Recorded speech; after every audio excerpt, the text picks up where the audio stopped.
School has changed a lot in 20 years. In 1998, the internet was newfangled and smartphones were science fiction. But one thing that has stayed the same is how sex education is taught. That seems set to change with the announcement today of a review of the curriculum for relationships and sexuality education. But from what age should school children be taught about issues like sexual consent? Should they be taught about pornography, about different expressions of sexuality? And should schools be able to vary the teaching depending on their own religious ethos? To discuss the issues involved, I'm joined by Roe McDermott, who writes on sexual matters for the Irish Times, and by David Quinn, director of the Iona Institute and columnist for the Sunday Times.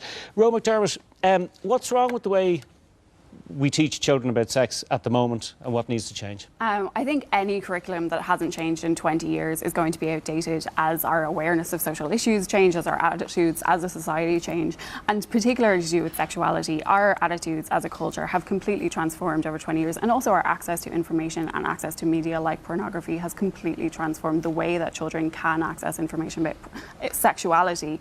Has completely transformed, and issues of consent and education about sexuality needs to be proactive rather than reactive. We need to equip children with the tools to understand sexuality and issues like consent rather than waiting for them to be exposed to misinformation or perhaps damaging information and then correcting that later on. Well, what age are you talking about? Like, at what age is it appropriate to talk to a child about pornography, for instance?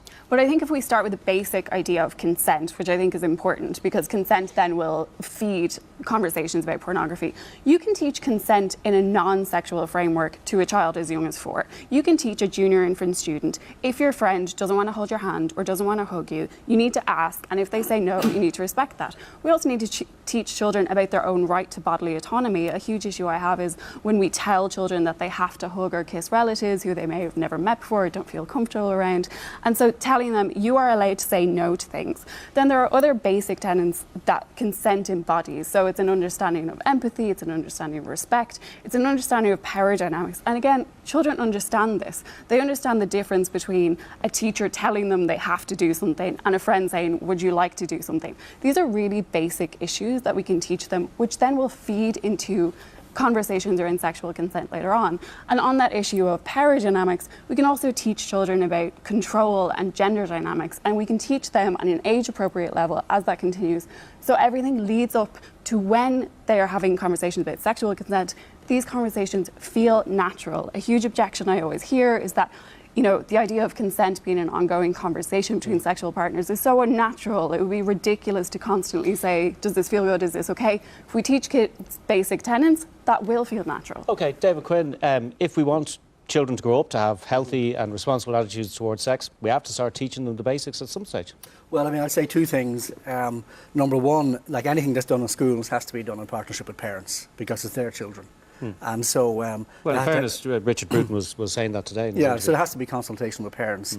So no problem with a revision of the sex ed programme. I mean, obviously, as Roe was saying, we got smartphones now. We got, porn that's all pervasive. I think we got to go beyond, mere consent classes. I think that's not ambitious enough. I think we got to teach people that when you're older, you should get to know, like, and trust each other properly first. I think that's a very important thing because consent alone is simply not ambitious enough. It's too thin a kind of goal to have in school. Just to have that, I think there needs to be a more kind of, much more holistic version of the kind of lives and the kind of sexual lives and the kind of relationship lives that people will be leading as they grow up. Sorry, could I respond to that, if you don't mind? I think that rhetoric sounds innocuous enough and it sounds positive. However, claiming that you need to get to know somebody, you need to really like them, that is a coded phrase that actually is kind of basically synonymous with being in a committed and loving relationship, which is a value system being placed on sexuality. However, these value systems are damaging because what you're teaching people is that that is the only framework in which you will consider sex to be healthy and in which they can discuss sex. So what you're actually doing is enforcing shame, and I think this country has seen the effects of shame.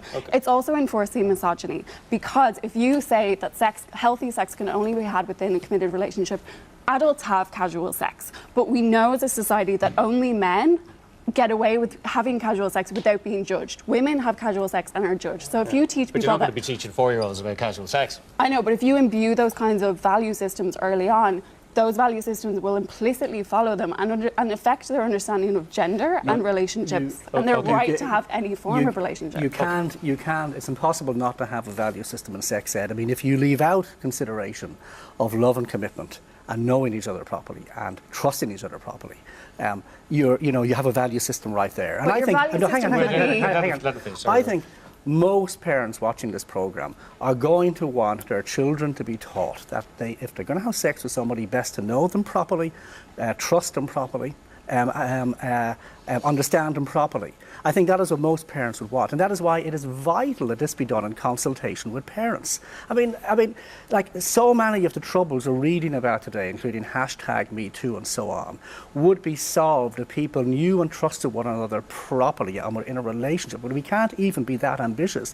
Then we need to really critique the entire sexual culture in which we are currently living. Okay, so now you're equating being harassed with not being in a healthy relationship. But just to come back to that point, I mean, why wouldn't you want people to be in a relationship? If you teach everybody that you should respect people and ensure that you have consent before embarking on any form of romantic or sexual interaction with somebody, no matter what form your relationship takes, that makes everyone safer. And people are still free to choose to be in monogamous, committed relationships. But if they take that basic tenet of respect, they can also have casual interactions with people, and they can be empowering and healthy for people. And can't trust because they don't know them. Okay, I'm afraid we are run straight out of time, but thank you both very much for joining us.